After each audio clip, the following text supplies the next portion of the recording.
Hello everyone, my name is T Hunter. If this is your first time coming to my channel, welcome. If you are a returning viewer, welcome back and thank you so much for coming back. So today's topic is going to be a bit more personal. Am I a private person or am I simply paranoid? For those who do not know, I did have dating relationships prior to dating and marrying my amazing husband. Hey honey. Not the best decision. Hindsight is 2020, but okay, moving on. So the last serious relationship that I was in, I remember in the talking phase, this particular individual told me quite a few negative reviews of relationships that he had had prior to meeting and dating me. And the weirdest thing about that was this individual remained connected to prior girlfriends via social media. And I remember thinking to myself, if the experience with them was so terrible, why would you want to remain connected to them? And I realized it was probably because that was his pitch. Let me tell you all of the negative things that I experienced in my previous relationships, so maybe I can invoke sympathy, and then it will make it easier for the next woman to make the decision to date me because, oh yeah, that was so terrible that you went through that. I'm so sorry that this person hurt you this way. Let me make it better. Choose me, please. So yeah, like I said, hindsight is 2020. After the relationship was over, I did receive a friend request from this individual, and I thought to myself, no, because I do not want you having access to me, and I also don't want you to be putting a name to a face when you're describing all of the negative things that you perceive about me to the next woman, if that is going to continue to be your selling pitch, your strategy for getting into your next relationship, bashing the last, so that the next woman will be inspired to try to be better. So unfortunately, while I did make the wise decision to delete the request and block that individual altogether, that experience definitely shaped how I moved through life for years. And I prided myself on being a private person. And I don't think that there's a problem with having boundaries around your information. Everybody does not need to know everything about you, especially right off the bat when they're first getting to know you. And I also think that, in the age of social media, sometimes it can take away the drive to want to get to know somebody in an organic way. Meeting people out and about, exchanging telephone numbers, going on dates if it's going to be a romantic relationship, or if it's going to be a friendship, spending time together, really getting to know that person, asking them questions about their likes, their dislikes, interests, all of that. Sometimes I feel like if we put so much of our information about ourselves on social media, then by the time you get to the date or the time that you are trying to get to know somebody as a friend, you know so much about them, especially if you've done social media stalking. So I think that it is great to have boundaries, but I took it too far. And I believe that my definition of being private probably could have been seen as paranoia, because I was so concerned about this ex finding me. I was so concerned about the stories that he might tell the next woman or might tell his friends around why our relationship did not work out. And I finally had to come to grips with this reality.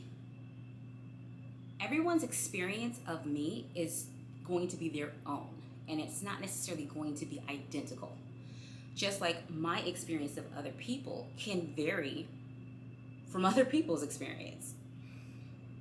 I'll just use the example of, a business owner.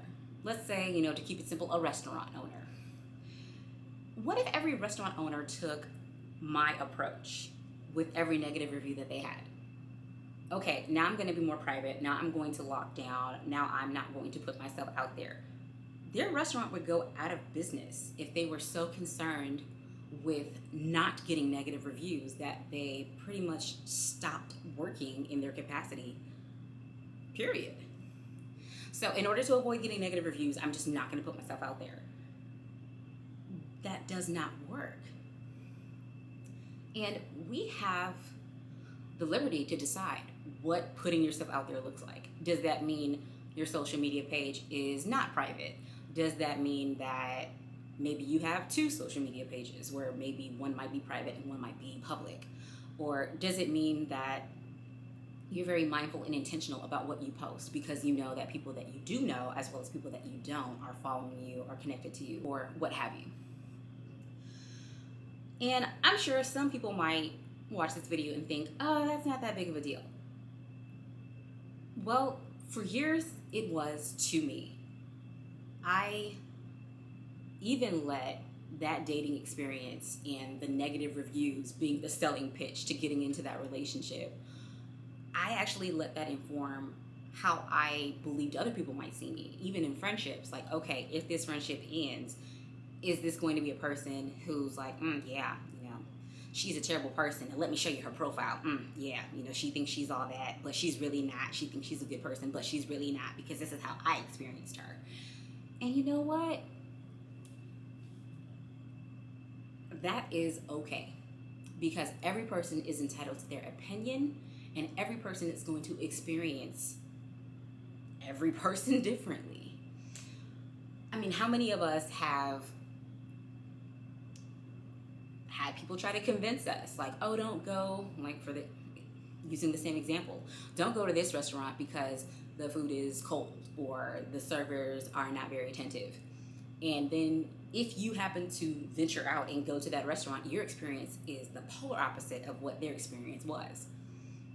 But if you had not taken that chance, you would not know that your experience can be so different from someone else's.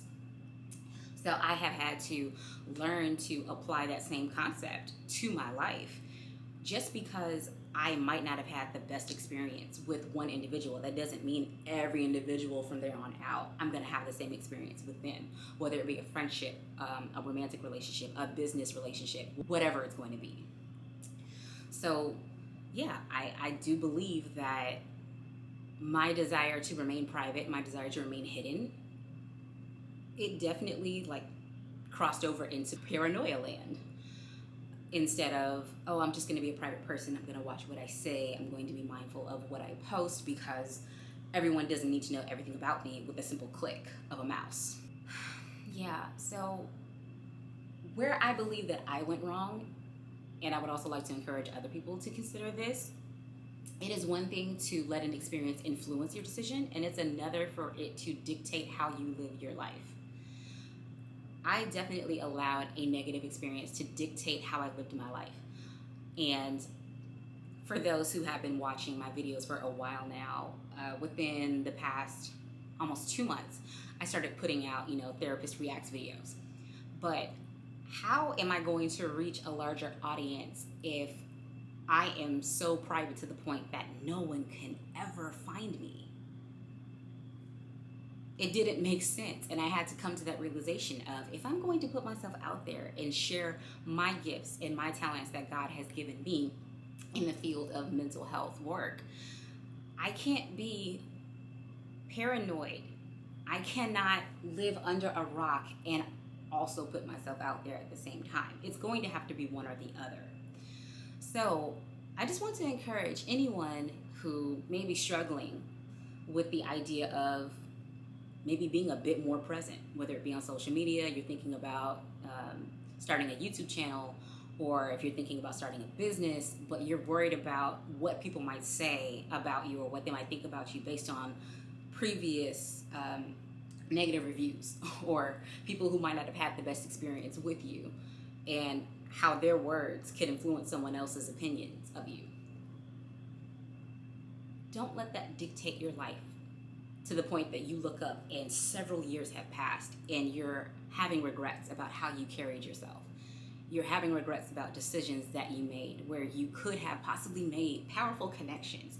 You could have had an impact in someone else's life. Or you could have opened yourself up to let someone have a powerful and positive impact on you. But because you were so afraid that you would be misunderstood, you opted not to do that. Take it from me, it's not worth it. It's not worth having the regret. It's not worth wishing you had done things differently. It's not worth almost putting yourself into like a headspace of agonizing over, why did I do that? Or why didn't I do this? Or I wish I had done things differently. So everyone is entitled to their experience and their opinions, but that does not mean that their experiences and their opinions of you should dictate how you live. Life is too short to live in a prison. Life is too short to allow people to disrupt your peace simply because they don't have any. So ask yourself the next time that you're tempted to guard yourself in any shape or form, is this me trying to practice privacy, or is this me starting to wander into being paranoid because I don't want to be seen negatively, even though you have no control over that? Well, that's all that I wanted to say about this topic for today. Thank you so much for watching. If you have enjoyed this video, please feel free to give it a like, subscribe to my channel, and hit that notification bell so that you never miss a future post. Once again, thank you for coming to my channel. Thank you for watching this video, and I will see you in the next one. Bye, guys.